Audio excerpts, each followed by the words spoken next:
احلى والذ تتبيله للبانيه، انا بجيب البانيه وبغسله كويس قوي وبقطعه وبدقه كده وبقطعه زي ما انتم شايفين. معايا بيضه ومعايا مستردة معلقه كبيره ومعايا علبه زبادي، والبهارات بقى توم باودر وبصل باودر وبابريكا وملح وفلفل اسود وكمون وسنه جنزبيل وسنه قرفه وشويه خل وليمونه وكركم، وزي ما انتم شايفين البهارات اللي انا قلت لكم عليها، وبقلبها كويس قوي مع البيضه.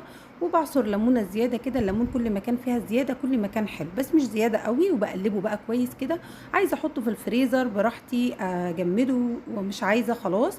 نفس البهارات اللي حطيتها في التتبيله بحطها على الدقيق زي ما انتم شايفين.